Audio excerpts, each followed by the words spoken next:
Hey guys, what's up? Welcome back here to today's episode of Intuitive Angling, and man, I really appreciate you guys checking out today's video and spending some of your day with me. Guys, I have got a great technique I'm going to share with you guys about catching bass on spinnerbaits during the summertime of the year. This technique that I'm going to talk about here is a numbers deal. Sometimes you can catch 30, 40 bass a day if you have the right conditions on it. A lot of people don't fish a spinnerbait like this in the summertime. So I think this technique is going to definitely be something you'll welcome to your bass fishing summer arsenal. Get into that in today's episode. Also, guys, quick invitation. I just want to let everybody know, anyone interested in booking an on-the-water lesson with me, you can do that by going to my Facebook page, Randy Blaukat, Professional Angler, and just shoot me a private message for details on that. And also, guys, one quick thing, anyone interested in going sort of to the next level on intuitive angling, you can become a channel member here. And channel members get extra private videos every week that aren't seen by the public. And all you have to do is go to my YouTube homepage. You'll see a little thing on the banner. It says join. Just click that little button for information. So really appreciate that. Thank you for all the people that have joined as channel members. We really appreciate that. Okay, guys, I'm going to talk about this pattern, and it involves two different types of structures to fish. Summertime of the year, it usually starts working in about July. July, August, and September are the three best months for it here. So let's talk a little bit about the bait, how we're going to fish it, and then I'm going to talk about the type of areas. The bait we're going to talk about here, guys, this is the Megabass SD3 spinnerbait. This spinnerbait is critical for this particular technique because this is a burning, what I call a ripping spinnerbait. Fish head design, it's got two small wood leaf blades on it. You can reel it extremely fast and it doesn't roll to the side. You can just burn the thing and it runs straight as an arrow. And that's what you have to use, or that's what you have to have out of a spinnerbait for this technique to work. Most spinnerbaits are not balanced like this high quality Megabass here will roll to the side when you fish it fast like what I'm going to talk about here. And plus it's got super great keeper. It's got a really sharp nano coated hook, hand-tied skirt, just a great spinnerbait. I'll put this in my Tackle Warehouse link in the description. If you guys would like to buy one through that link, it's a good way to help the channel out and get you a good spinnerbait there. And for this particular technique, guys, all you need is some type of shad pattern. The SB3 comes in 3 or 4 different type of shad patterns. Any of them work really good. Just get you a shad pattern like this. Okay, now the main thing, let's talk a little bit about the technique here, what you want to fish it in. Once you get, everything lined out and have the right conditions. This is a technique that works in quite a few different type of water clarities. Now, a lot of people would assume that a spinnerbait is going to be good like in shallow, dirty water in the summertime. And that is true. And for one part of this technique, that is applicable. There's two different scenarios here where this summertime spinnerbait is going to work really good to catch those big numbers I'm talking about. The number one is fishing it down the sides of floating boat docks. Most of the time, this is going to be a deal where you need to have water visibility anywhere between like 1 to 3 feet. It works pretty good.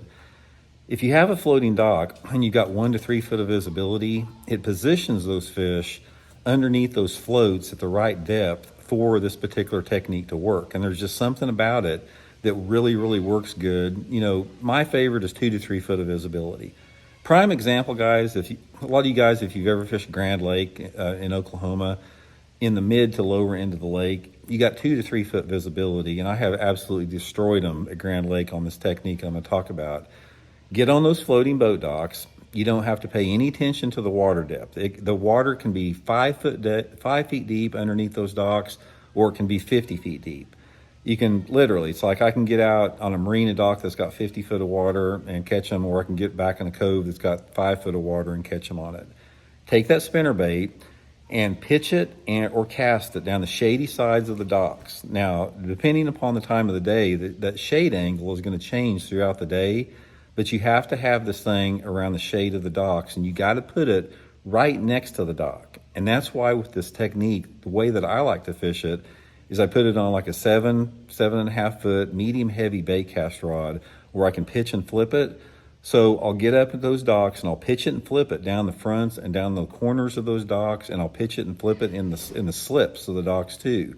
And I'll burn that thing about 1 foot underneath the water. And when I'm talking about burning it, I'm not talking about reeling it as fast as you can. I'm talking about reeling it at a medium fast pace, trying to keep it about 1 foot underneath the water. Now, sometimes you can see the spinnerbait, sometimes you can't. Just depends on how the shade's coming off the water and the water visibility. But guys, you put that little SD3 spinnerbait next to that dock on, in a July or August day, and those fish will just come out and just absolutely annihilate. They'll like to try to take that rod out of your hand. It works good. There can be spotted bass, largemouth, smallmouth. It doesn't matter. It's just a great technique. And also, if you have floating boat docks in a lake, a lot of times you will also have wave breaks, like tire reefs and, wave breaks and stuff like that, keeps the wind off of all those marinas areas. You can do the same thing on those wave breaks. A lot of times you'll have tire reefs up there, or just floating wave breaks, anything like that. Those fish will suspend underneath those wave breaks the same way.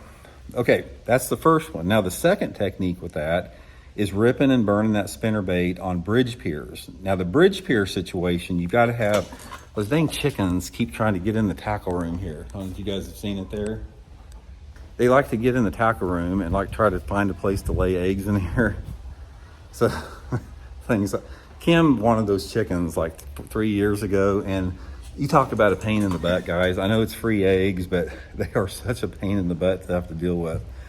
Okay, so anyway, the bridge pier deal is another great summertime pattern, but you need to have a little bit cleaner water. If you've got a lake that has at least 3 foot of visibility, especially if you have a lake that's heavy on spotted bass, that bridge pier deal is killer. I mean, absolutely. If there's one there, they're going to come up and hammer it. It's the same deal. Usually what I'll do is I'll start out, I'll pull up to the bridge pier, I'll check the pier out to find out where the shade line is on it. I'll make a long cast parallel to that bridge pier. It could be down the side, it could be in the front of it, wherever the shade's at, and I burn that thing the same way, about a foot underneath the water. Clearer the better. It's like if you got 4 or 5 foot of clarity on that, perfect for that. Now this is a technique that's going to work early in the morning the best. It's like right off the bat, guys, if you have a bridge that has some clear water, especially if you got a lake that's got a lot of spotted bass in it, take that SD3, burn it down the side of those bridge piers, and you'll have one try to take it out of your hand most of the time. Sometimes after I've made, half a dozen casts or so, I'll throw it out there and I'll count it down a little bit and sort of more fish it through that 5 to 10 foot zone.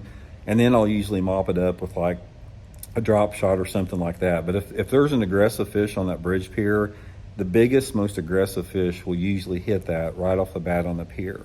And one final thing, guys, about the summertime pattern on this, you can do the same thing early morning riprap fishing. If you have a riprap that has some pretty clean water on it, like 2.5 to 3 foot of visibility or more, right off the bat in the morning when you still have a lot of shade on the water, parallel that riprap with that little SD3, throw it right up on the bank in the rocks and burn it just a foot or so under, 6 inches to a foot under the surface, cover a lot of water. And guys, all those fish that were up on that riprap feeding at night, they'll hammer that spinnerbait right off the bat in the morning on the hottest summer days there is, right off the bat. It doesn't work very good, later in the evening or something, but right off the bat in the morning. And another thing with that is like bass in the summertime, when you're talking about the spinnerbait fishing, they don't fire up on those nasty rainy days, which you don't get a lot of nasty rainy days in the summer. But don't expect, just because you get a July day where you got a thunderstorm rolling through there, don't expect to start catching fish, at all in the summertime just because you got a thunderstorm. The fish do not react to that weather change and light intensity change like they do at different times of the year. But guys, if you have a lake, man, I'm telling you, if you got a lake that's got floating boat docks in it, try that little spinnerbait on there. It's a great way to catch them. And the high percentage areas, especially like in the marina docks, are the corners of those docks.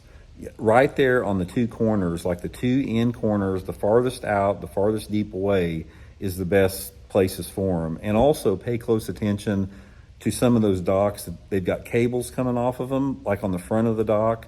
A lot of times they like to get around those cables too, and you can catch them. So anyway, guys, it's just a good technique to catch a ton of fish. I do the same thing with the jerkbait. I did a video a couple weeks ago talking about the same thing with jerkbait fishing. You can do the same thing with spinnerbait, but a spinnerbait is, like I said, more of a middle of the summer hot weather deal.